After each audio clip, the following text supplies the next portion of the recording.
Mi nombre es Ana Luisa Campuzano. Vivo en Chile. Aquí he residido toda mi vida. Tengo 45 años y soy diseñadora escénica. Trabajo como profesora en la carrera de diseño teatral de la Universidad de Chile y actualmente me encuentro desarrollando 2 proyectos de investigación en artes escénicas que esperamos podamos concluir con la generación de una puesta en escena en ambos proyectos.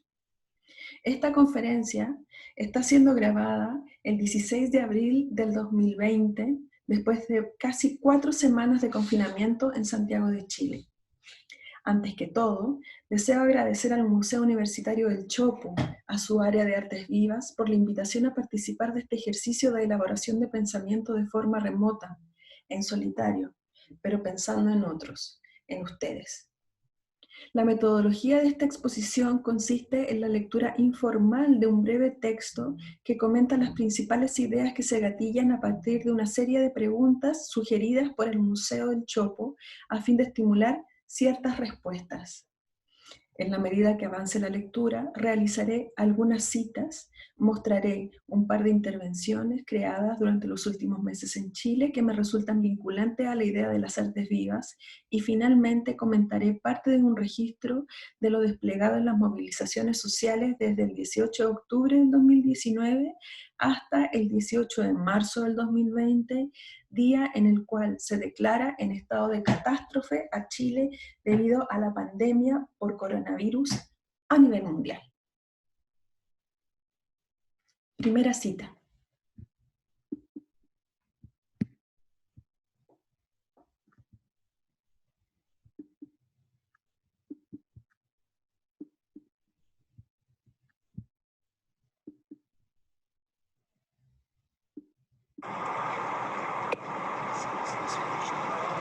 Mr. Darvish from Palestine. This is Miss Lenner, a journalist from Tel Aviv. Is it okay? Vince, sti spreme, možemo krenuti? Samo sekundica. Može. Okay, folks, it's your play.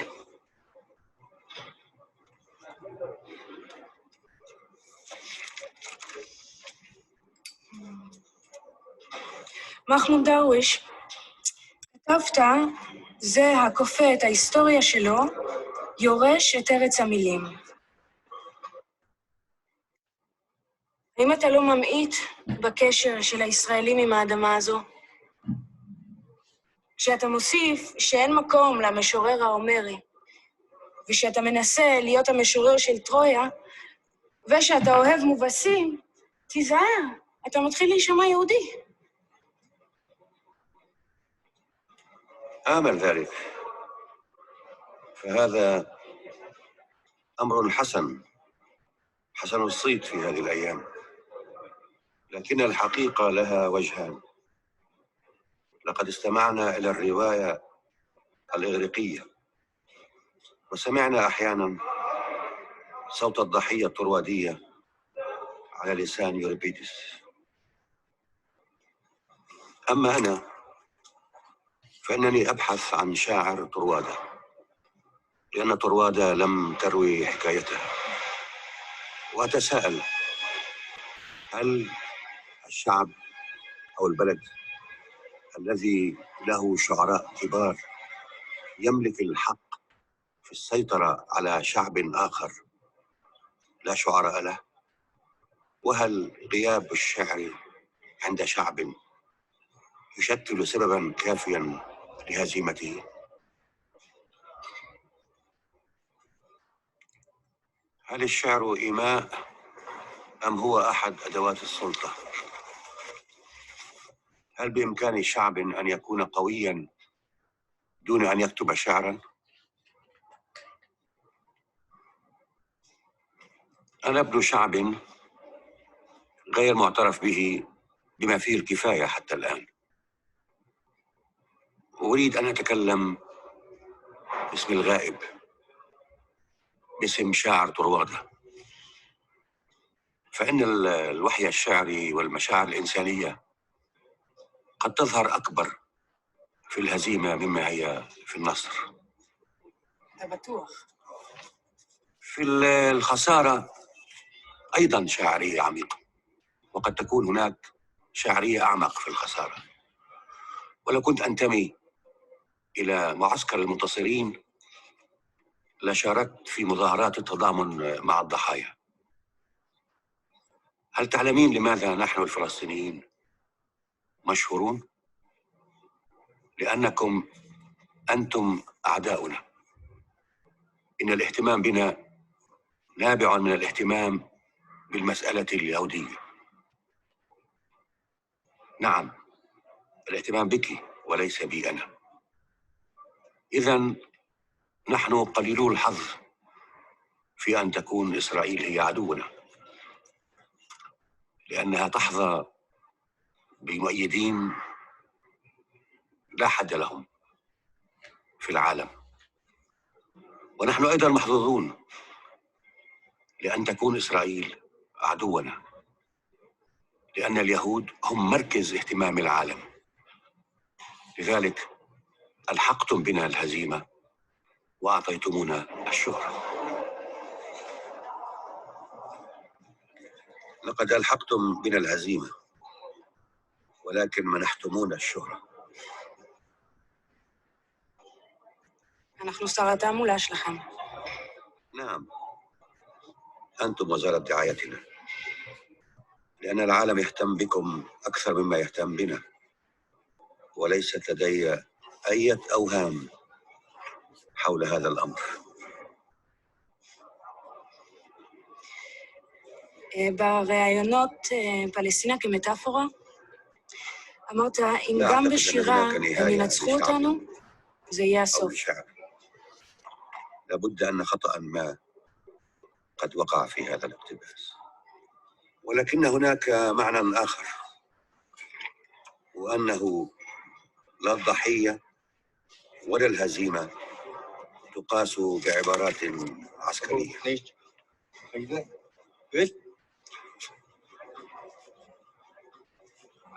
Where's the Pakigada? Over אתה yonder, יודע coming שראש down in Paris. הממשלה There is there. הטורקי השווה את צריכי המסגדים לחניתות? أحمل اللغة المطيعة كالسحابة. أحمل اللغة المطيعة كالسحابة.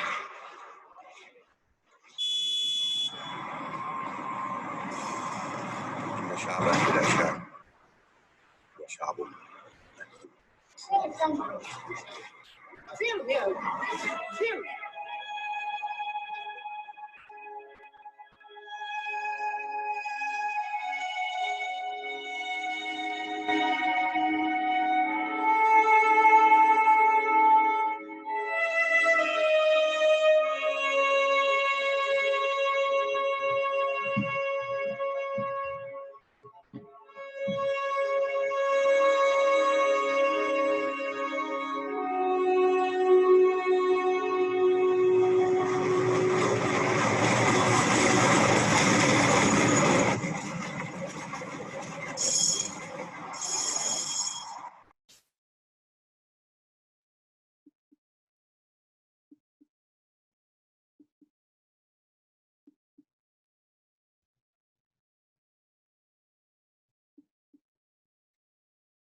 ¿Cuáles podrían ser las líneas de trabajo de interés en las artes vivas?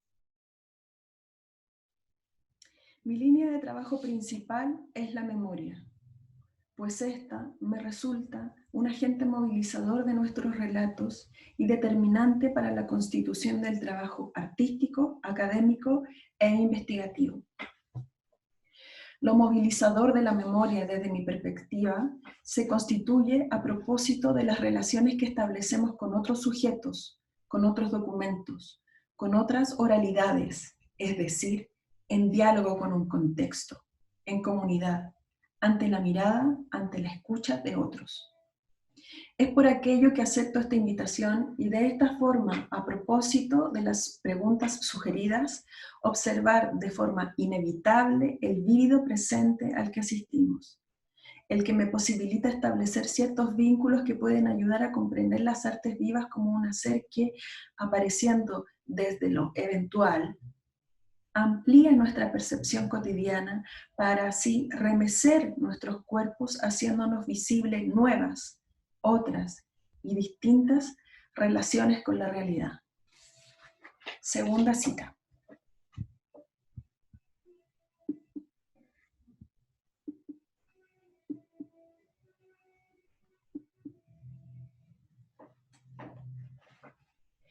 El decorado es un monumento.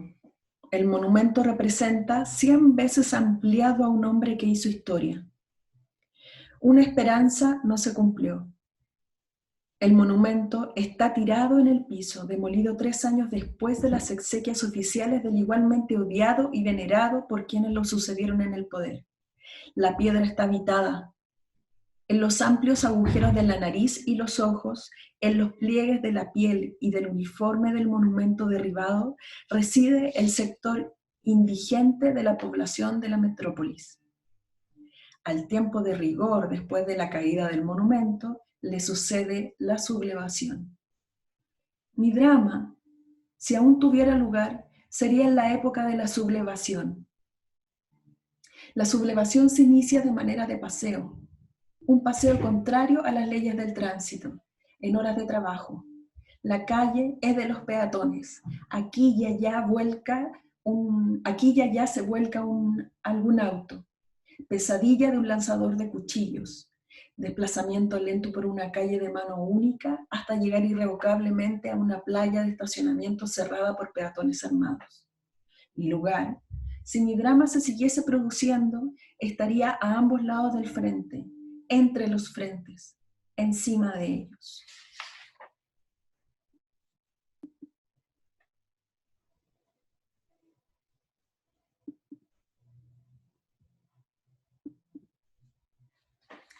¿Por qué te interesa participar en esta dinámica de pensamiento, de trabajo? Preguntarse por las artes vivas resulta un estímulo muy interesante, pero preguntarse por aquello bajo este contexto solo puede posibilitarnos entender en qué lugar o desde qué premisas pensamos el estar vivos y en el cómo las artes dialogan con este presente.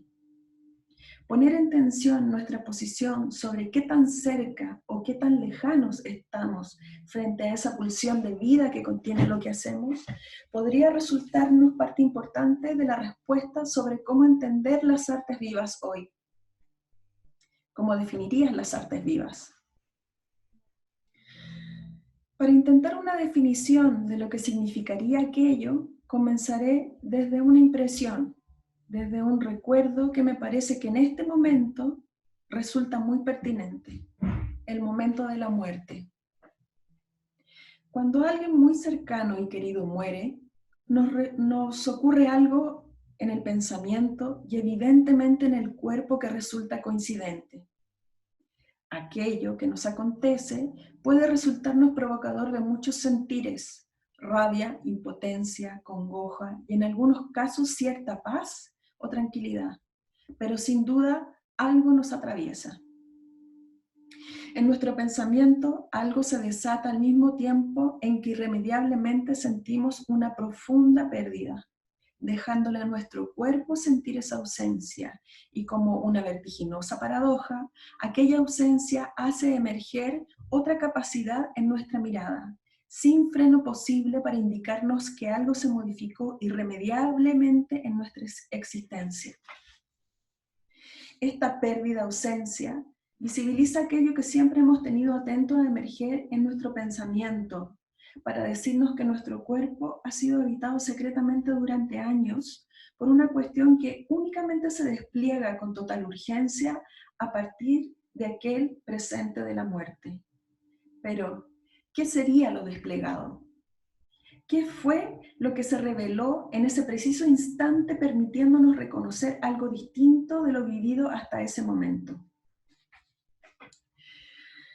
Una de las cuestiones que forman parte de la operación que moviliza el concepto de acontecimiento tiene relación con la ruptura, atravesamiento o perforación de una ficción simbólica que por supuesto no tiene eficacia mágica, pero que funciona a su nivel para evitar el pánico.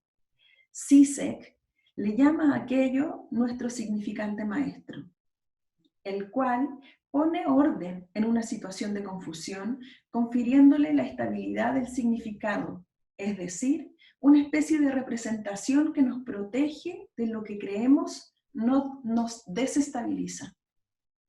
Esta ficción nos resultaría necesaria para asumir el mundo y habitarle, con las consideraciones de vulnerabilidad que conlleva la experiencia con la realidad.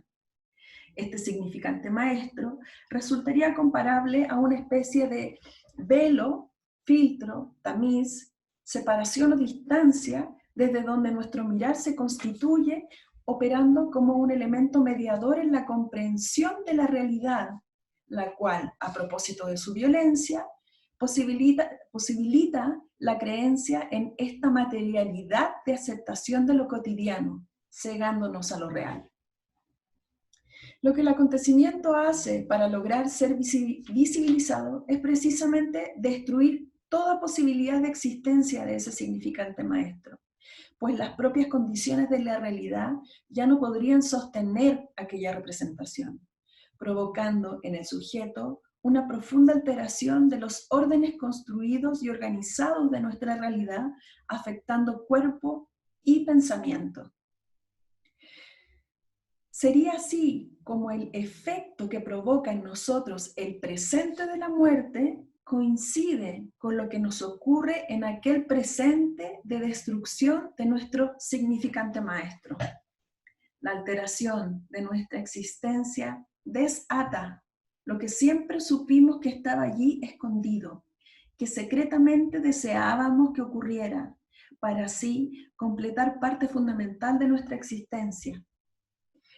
Este instante sincrónico solo sería posible, pues en aquel instante cuerpo y pensamiento se reúnen en aquel estremecimiento. Tercera cita.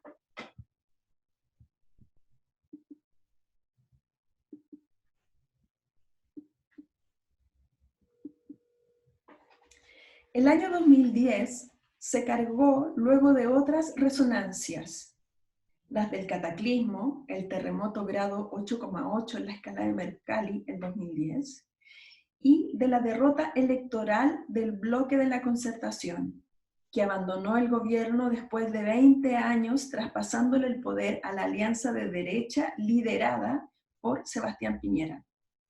Doble sobresalto geográfico y político de un estado de normalidad afectado por una cadena de inesperados movimientos que generan miedo y desorientación en los universos cotidianos debido al rompimiento de los ejes, al descuadramiento de los marcos que sujetan los paisajes que habitualmente nos rodean.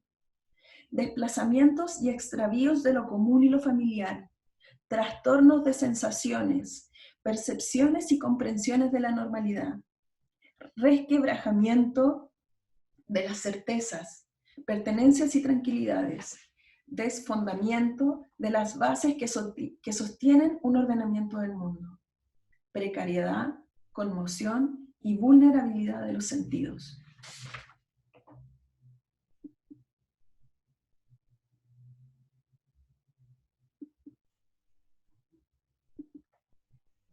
Visibilizar la realidad desde una nueva perspectiva nos obliga a rearticular nuestra mirada con la finalidad de traer al presente lo que creímos desaparecido en nuestra memoria.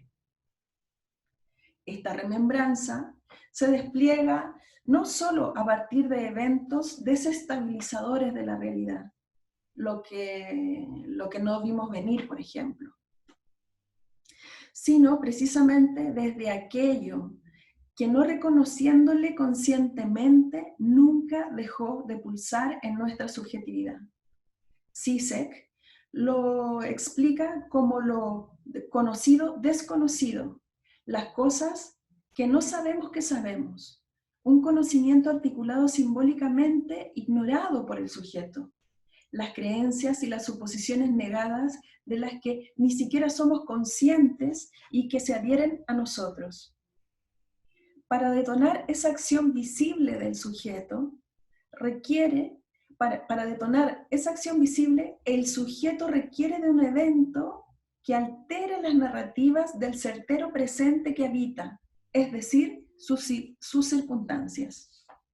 Las artes vivas hoy se constituyen, aparecen, cobran existencia en el preciso instante en el cual el cuerpo se ve abrazado por el pensamiento, posibilitando una experiencia sincrónica que nos resulta cercana y a la vez nunca antes vivida, es decir, nos sorprende y a la vez nos recepciona.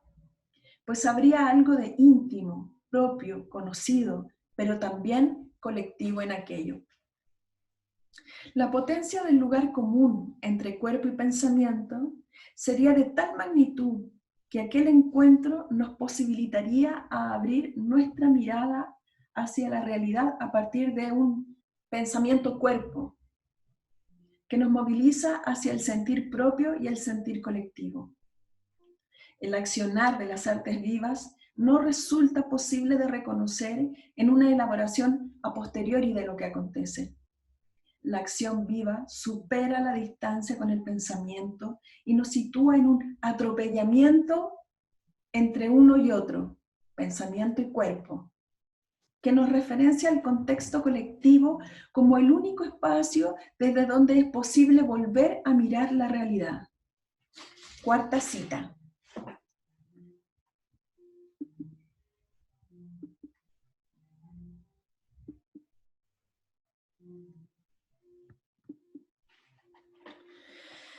Aquí lo que sucede es que hay un grupo que dice, nosotros tenemos el discurso y podemos interpretar lo que está pasando porque estamos equipados con ciertas categorías y con un instrumental analítico teórico determinado. Mientras que afuera hay otro sector que está haciendo cosas pero corpóreas, puramente performativas, que tienen que ser interpretadas, lo que es falso. Lo que ocurre en las calles es pensamiento vivo, social, y eso es lo primero a lo que uno tiene que abrirse.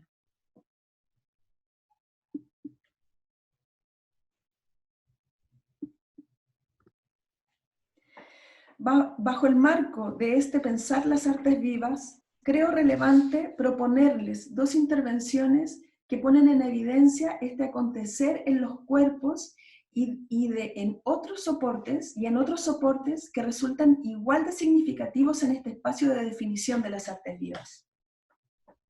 Primer referente.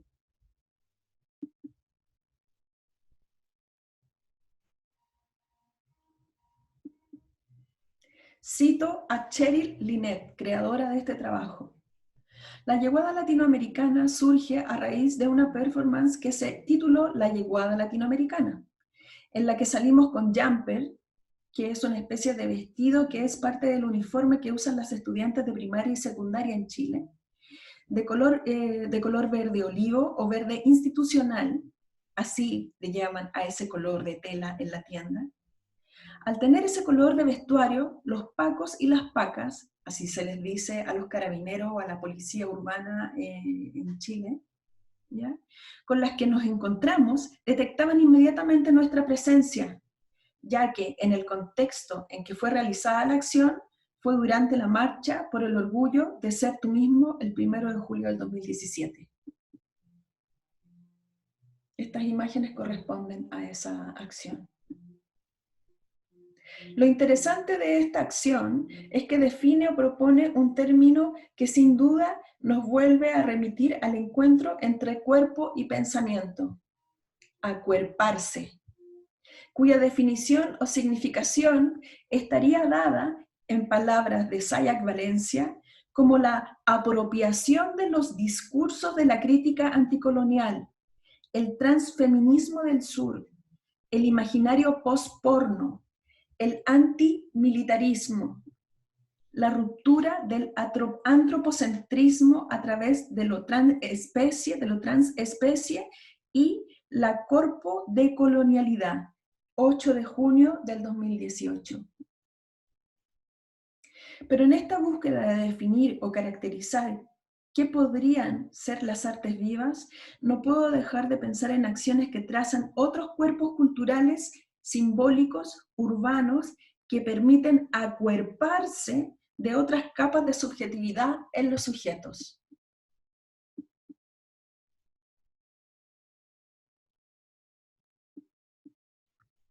Silenciosamente, a partir del 2018, en Chile, silenciosamente, a partir del 18 de octubre en Chile, lo realizado por The Light Lab responde desde mi perspectiva a un acontecer vivo, pues da cuenta de una urgencia en revelar las trazas significantes de la ciudad de Santiago o en los hitos que esta ciudad ha fundado, sobrepasando el valor significante de aquellos lugares.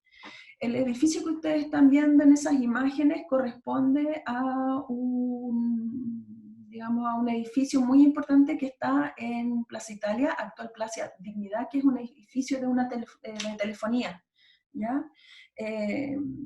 A partir del 18 de octubre se comenzaron a generar proyecciones en ese edificio, de alguna manera como traspasando los propios límites institucionales que tenía ese edificio, como los límites editoriales de ese edificio, y ocupándolo como telón para poder proyectar mensajes, imágenes, nombres de muertos, etcétera, etcétera. Esta acción siguió ocurriendo en otros edificios o en otras arquitecturas urbanas de relevancia en Santiago, como por ejemplo esa torre que también corresponde a una empresa de telefonía, en la cual se instala o se traza en la pregunta o el significado de lo que hoy es una constitución plurinacional. El edificio que ustedes ven allí es la casa central de la Pontificia Universidad Católica. Ese edificio fue construido y en la parte superior del edificio hay un Cristo proyectado. Ahí está la escultura de un Cristo. La proyección que The Light Lab realizó, a propósito también de la contingencia en aquel momento de estallido social, fue la proyección de un Cristo que lloraba lágrimas de sangre.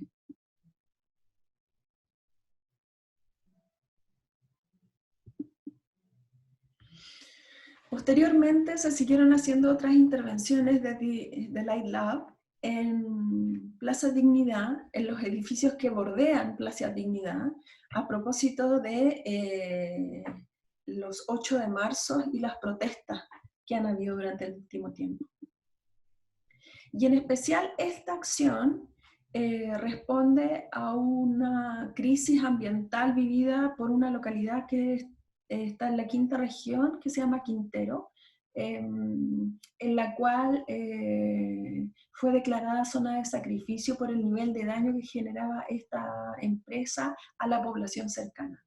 Hasta el día de hoy no hay respuesta real a las demandas de esa población en torno al daño irreparable que han sufrido las personas, niños, adultos y ancianos por el nivel de contaminación que esa empresa ha generado.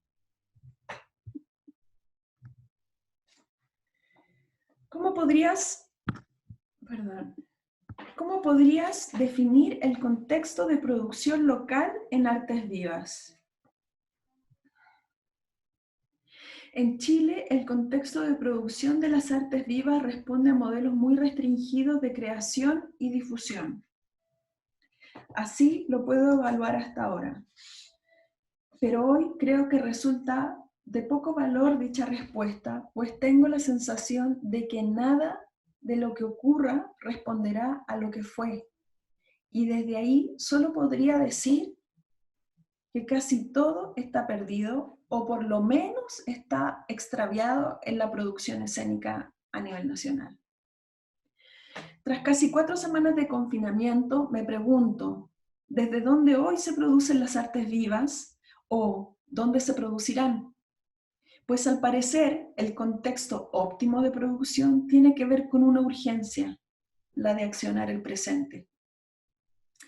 Esta acción en presente respondería a una forma de pensamiento que hay que aprender, que hay que escuchar, en palabras de Pablo Yersún.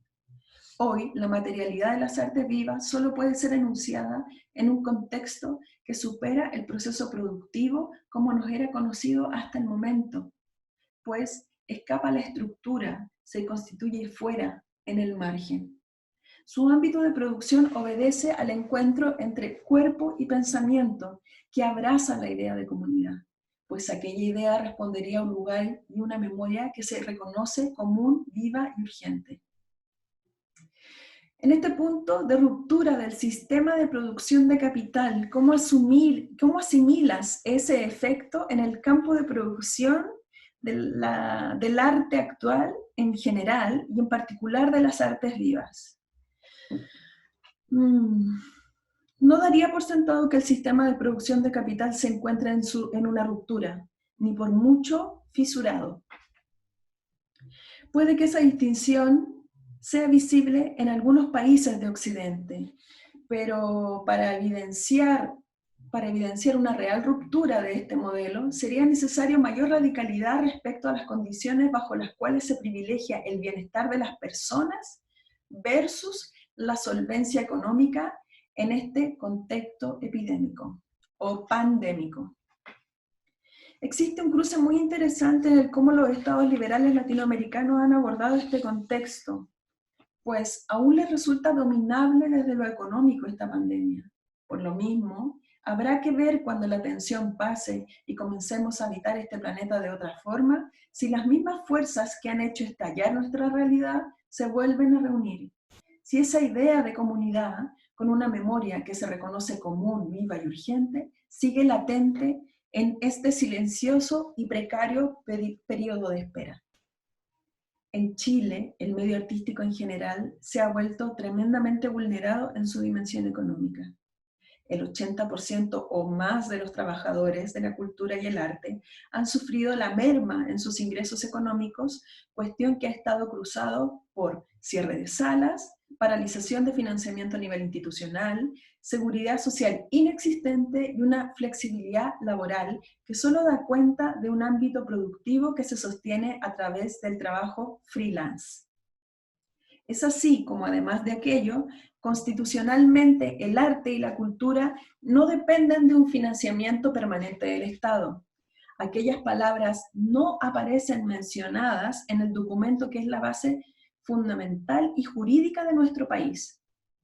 Y en educación, en la actual Constitución, a esta se le concibe como un bien que debe ser adquirido por las familias, dependiendo del Estado, la adecuada oferta educacional para la libre elección.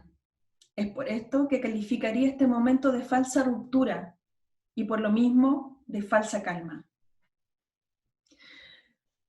Finalmente, compártenos una opinión sobre las posibles estrategias a seguir en el futuro, si es que lo hay, para la producción de las artes vivas. En este sentido, me parece que es tremendamente necesario comentar que siempre habrá futuro, ¿ya? El asunto es si en aquel futuro seremos los artistas y las artes vivas una necesidad mínima para la existencia. Quizás no. Pero aún si fuese así, me parece más interesante cómo en este presente aquella comunión entre cuerpo y pensamiento resulta posible. Cómo bajo este momento en el cual los cuerpos están separados, el pensamiento se articula en solitario y aquella unión comienza a desvanecerse, cómo pensar en este presente, cómo pensar ese espacio de comunión y sincronicidad en la cual es nuestro cuerpo-pensamiento el que emerge para no olvidar que estamos juntos a otros. Quizá la pregunta carece de valor, pues así como supone que habrá un futuro, supone que debe ser aquel lugar el que debemos imaginar, y quizás solo sea necesario ponernos a mirar qué es lo que acontece hoy. Las muertes en las calles de Ecuador, las fosas en una isla cementerio en Nueva York, los cuerpos que no importan, los cuerpos de los latinos que mueren en Estados Unidos, los cuerpos de mujeres que siguen muriendo, los abrazos que quedaron pendientes, lo mucho que nos intranquiliza sentirnos desplazados, solos, incomunicados, lo frágil de nuestra mínima y contradictoria existencia, que quizá luego nada nos va a sorprender, o quizás sí. Me resulta tan incierto pensar en el futuro que prefiero quedarme acá, en el presente, viendo cómo acontece. Lo siento, soy lenta, no puedo más. Un pensamiento final o una idea final. Una de las cosas interesantes que he vivido en los últimos meses responde al extraño acontecimiento vivido en Chile a partir del 18 de octubre del 2019.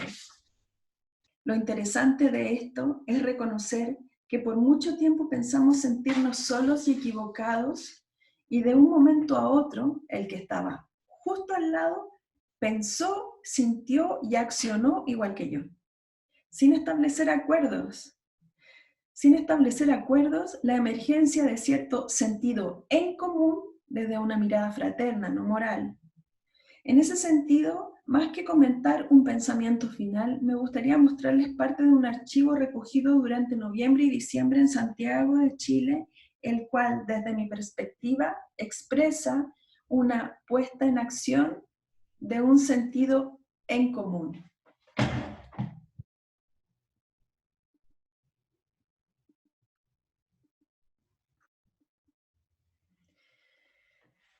Distintas escrituras, distintos cuerpos, distintos relatos, un recorrido visual por un momento vivo.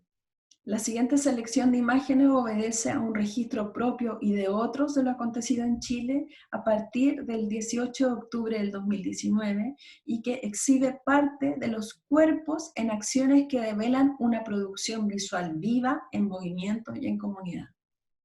Este registro fue realizado durante octubre, noviembre y diciembre del 2019 en Santiago de Chile, y el registro de las imágenes corresponde al mío propio, que registré, y a las personas que están mencionadas ahí. A la Vicerrectoría de Investigación de la Universidad de Chile, a Cheryl Linet, a Mafe Bomero, Teatro Síntoma, Germán Grunet, Capucha Informativa, Errada, Fotos de Fran, Cata Devia, Juan Peragalo, Ale Moffat, Guillermo Ugalde, Marcela Beatriz, Campuzano Torres, entre otros. El archivo que ustedes van a ver en este minuto he tratado de ordenarlo en 3 partes. La primera responde como una especie de gráfica literaria o de breves escrituras en la calle. Y comentaré solo desde ese lugar. Me parece que cada uno puede leer y interpretar esta secuencia como lo estime conveniente. Eso está escrito en mapudungún y en español.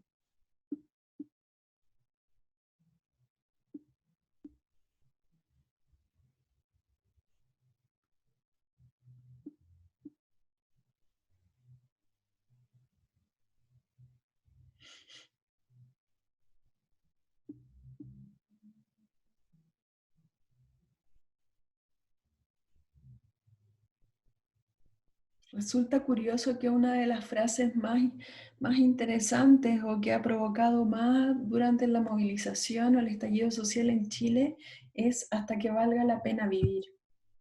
En algo se repite en algunos textos que van a ser mostrados posteriormente esa necesidad o esa constatación de una necesidad o una pulsión de vida.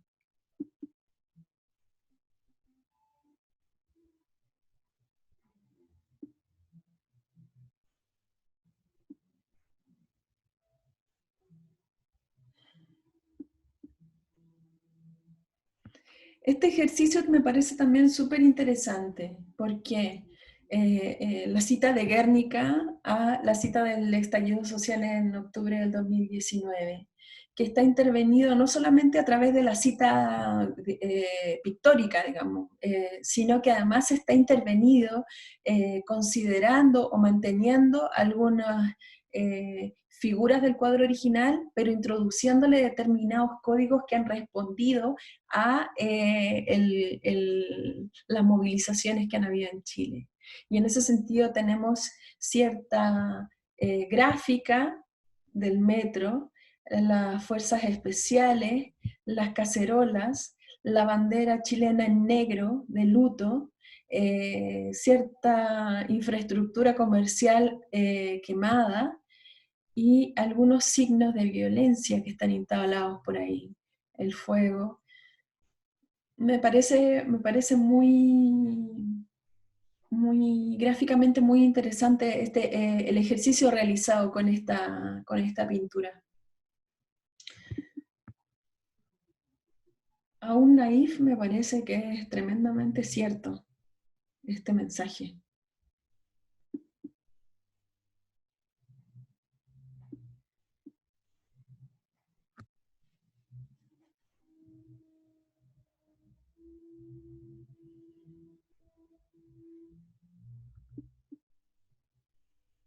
Se metieron con las generaciones que no tienen nada que perder, ni casa, ni trabajo, ni jubilaciones, no tenemos nada. ¿Qué miedo va a haber?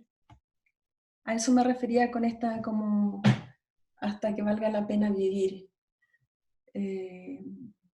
Los niveles de inseguridad social en términos de protección desde el Estado en Chile son tan brutales que el estallido social ha logrado evidenciar esa falta de miedo ante nada, porque lo único que se tiene es el cuerpo.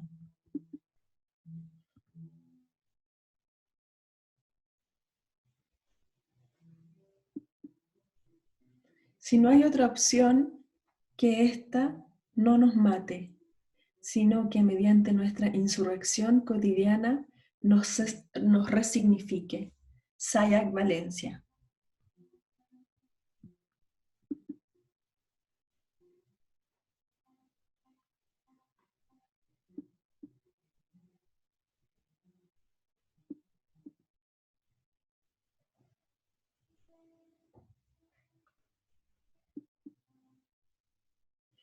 Cuando este cartel se hizo, habían 200 personas que habían sufrido daño ocular en las movilizaciones en Chile.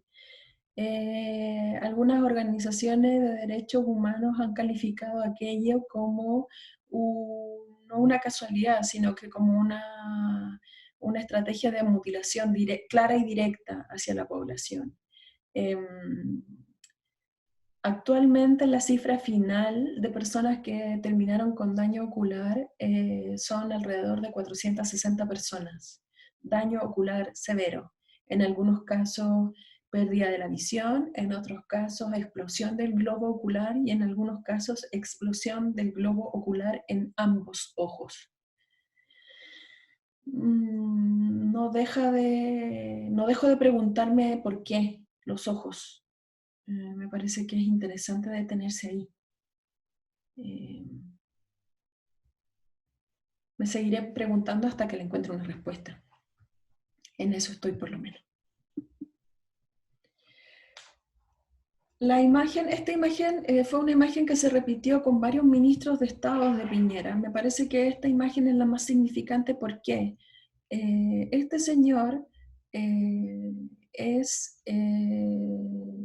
fue el ministro del Interior y Seguridad Pública que estaba en el gobierno cuando comenzó el estallido social. Ha sido un personaje importante de la derecha chilena desde fines de los 70 más o menos, o incluso creo que desde el gobierno de Allende. Estudió en la Católica y es uno de los dirigentes más relevantes de la Unión Demócrata Independiente, que es el partido de ultraderecha en Chile. Me parece interesante colocar su rostro con la ficción o la fábula o la representación de la pérdida de su ojo. Como de alguna manera ponerlos en el lugar del otro, ya que el concepto de otredad para ellos es prácticamente inexistente. Me parece que es interesante por lo menos visualmente dar cuenta de cómo los imaginarios o las creaciones posibles bajo este contexto pueden resultar tan vívidas que esta imagen también puede ser significante de muchas otras cosas. Este señor fue un vívido partidario de Augusto Pinochet. Fue un ferviente seguidor de la dictadura hasta 1990, cuando buena parte de la derecha chilena se convirtió en demócrata, no dictatorial. Y el nombre de este señor es Andrés Chadwick.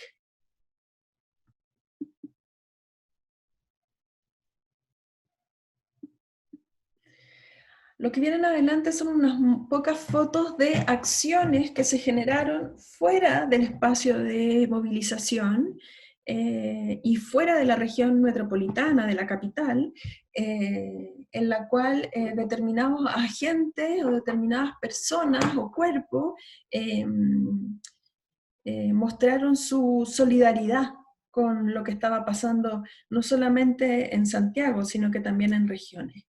Y en ese sentido, me parece que eso no solamente ocurrió en Coquimbo, ocurrió en varios procesos de titulación o de licenciatura de escuelas secundarias e incluso primarias, en las cuales los estudiantes, y en este caso de Coquimbo, muestran en licenciatura la foto de los muertos y de los fallecidos en las protestas generadas en Chile a partir del 18 de octubre del 2019.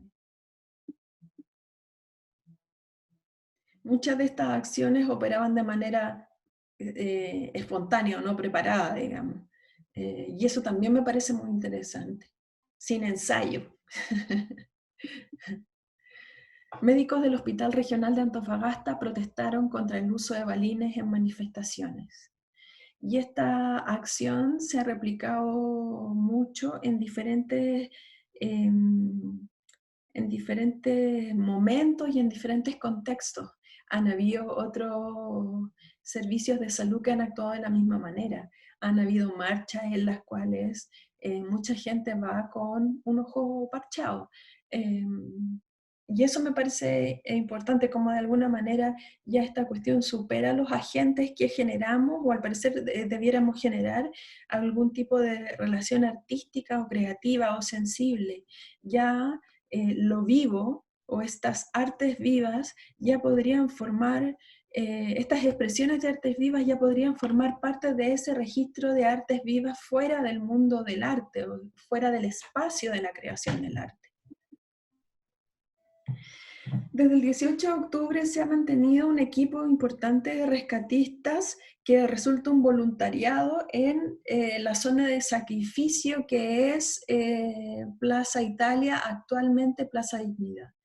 Me parece que no solamente todo el despliegue en términos de vestuario, sino que en términos como de protección física que ellos tienen, resulta súper interesante de registrar. Hay harto registro sobre cómo se ha desplegado aquello, se han establecido códigos, se han establecido lugares estratégicos de trabajo también para poder recepcionar a la gente que ha sido agredida.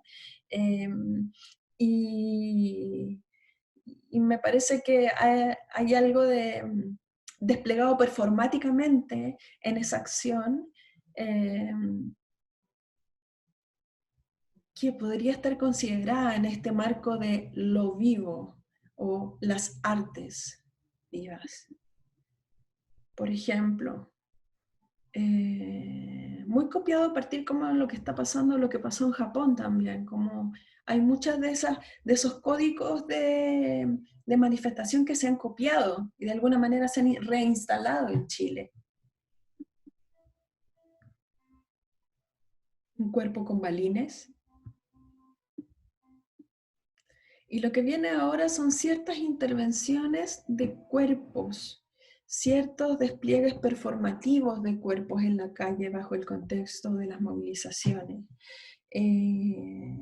Ciertas como despliegue de los vestuarios o de los atuendos que algunos manifestantes han decidido construir para su propia protección y que de alguna manera se podrían instalar en un ámbito como de distopía o en un ámbito de realidad distópica, pero no, están instalados en este presente.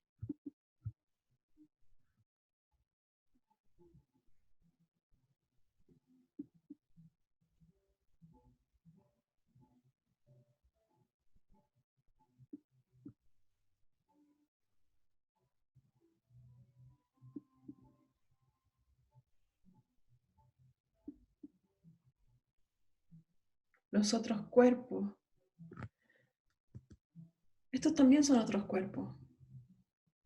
No son los cuerpos jóvenes, digamos, que están ahí en primera línea.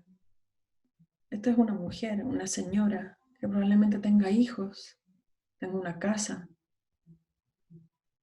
tenga un marido, responda a una vida, a un ámbito cotidiano que no es el que está graficado en aquella imagen, pero está ahí, ese cuerpo desde lo invisible, desde el mundo invisible, de lo común, apareció con su cuchara y su olla para protestar. Y aquí también los cuerpos de los trans, de los colas, de aquellos que han muerto desde tiempos inmemoriales, digamos, pero también se sienten partícipes y protagonistas de esta visibilización de los invisibilizados, esa relación de presencia-ausencia, ¿no? Al parecer, ahora se vuelve presente lo que durante tanto tiempo ha estado ausente.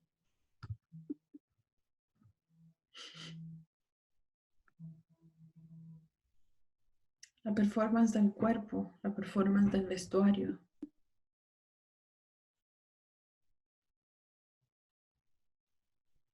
Los cuerpos, la libertad de los cuerpos. Esto me parece súper bonito e interesante. También ella me parece que es como una figura que hasta hace muy poco tiempo ha sido reivindicada con todas sus potencias intelectuales, sus potencias literarias que son maravillosas, y un profundo compromiso con su pueblo, pero además que con Chile, ella siempre tuvo un compromiso con Latinoamérica. Ella era una mujer fantástica, pero de las de verdad. El vestuario distópico, sin duda. Me parece súper interesante esta, entre muchas otras, digamos. Distópico y épico también. Me parece que esas cuestiones también están pasando. Y lo que vienen ahora son como las imágenes ya del cierre de la presentación, en la cual hay cuestiones que me parecen súper interesantes, como casi de composición visual. Ha sido muy importante y significante la imagen de los ojos sangrando. Pero también hay otra cuestión que tiene que ver con los monumentos derribados y los monumentos absolutamente rayados e intervenidos públicamente. Y es curioso porque a partir del 18 de octubre del 2019 se generaron muchas protestas a nivel regional, sobre todo en la zona de la Araucanía, o en las zonas que uno podría decir que son bastante más sensibles al tema del conflicto mapuche, porque en Santiago no pasa nada de aquello. El estado de guerra está actualmente en la Araucanía, y es estado de guerra. Y en esos lugares lo que empezó a ocurrir a partir de este momento fue la destrucción y el botar todos los monumentos que respondían a conquistadores, fundadores, militares, que de alguna manera el Estado de Chile reconoció monumentalmente. Y todas aquellas estatuas o todos aquellos monumentos fueron intervenidos, rayados y botados. Y eso me parece que es un hito muy interesante, porque eso habla de hay una pervivencia opresiva que de alguna manera ha quedado develada en una nueva capa, que no tiene solamente que ver con con la instalación de un modelo económico a fuerza en dictadura, sino que tiene que ver con otros modelos políticos que están instalados en Chile prácticamente desde su fundación. Entonces me parece interesante esa capa que abre esas acciones en provincia y que han sido acciones que se han replicado en Santiago. La imagen que ustedes ven corresponde al hito o al monumento que está en la Plaza Dignidad, y que, que han intentado votarlo, pero no han podido. Y como no han podido votarlo, está absolutamente intervenido, rayado. Me parece súper... No sé por qué me parece muy interesante que tenga una olla en la cabeza ese personaje. Hay algo de chistoso, pero también hay una intención de cegarlo. Entonces eso me parece que es muy... hay algo de ingenuidad en ese gesto, y eso me parece súper bello. Ahí hay una imagen más cercana.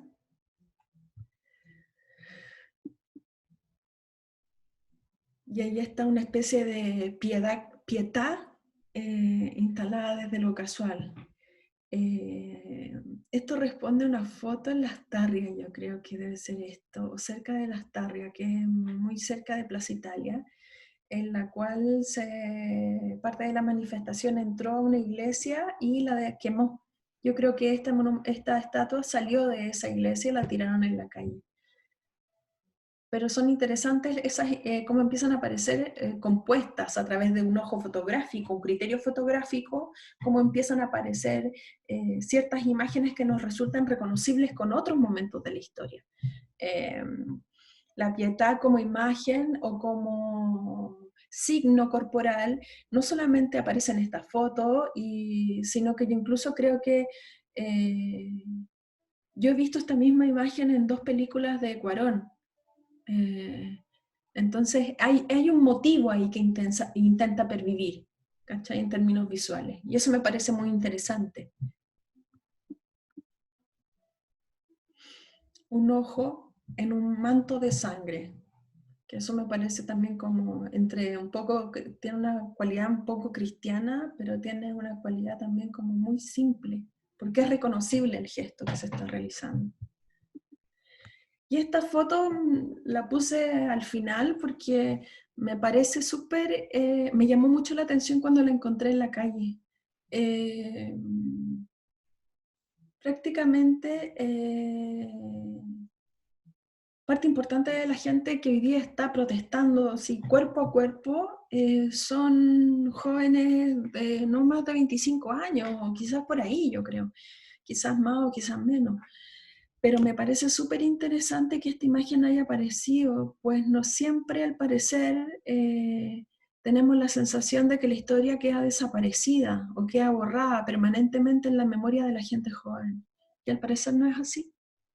Al parecer hay una necesidad profunda de reivindicar ciertas cuestiones, no como originalmente fueron concebidas, sino que quizás las reflexiones críticas de esas personas. Y en este caso, me parece que Rosa Luxemburgo puede resultar un insumo súper interesante de esa pervivencia, ¿ya? Me parece bello que haya aparecido su retrato y me parece súper interesante como imagen. Traté de mantenerla en el mismo marco que la fotografié, con el muro sucio, los restos de pegamento encima, la mancha roja que cae como sangre pero no la alcanza a tocar. Y eso sería mi última imagen de este archivo. El 18 de marzo del 2020, el presidente de la República, señor Sebastián Piñera Echeñique, declaró estado de catástrofe hasta el 18 de junio del 2020 en todo Chile. En aquel momento, la Intendencia de Santiago pagó alrededor de 240 millones de pesos chilenos, unos $285.000 aproximadamente, a una empresa de limpieza para borrar todas las fachadas cercanas a Plaza Italia, hoy Plaza Dignidad, intervenidas en la vía pública. El 23 de marzo, todo lo que ven en estas imágenes fue borrado.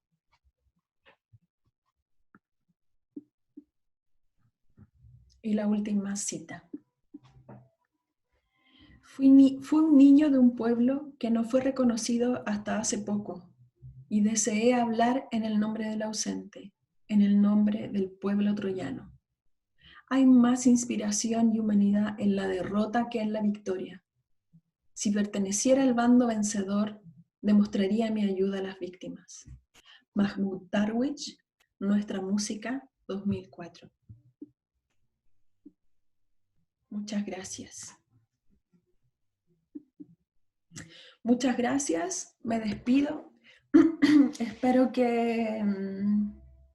Espero no haberme equivocado mucho, estaba un poco nerviosa, pero me parece que hay una propuesta de algo en lo que he escrito y me parece tremendamente necesario compartirlo.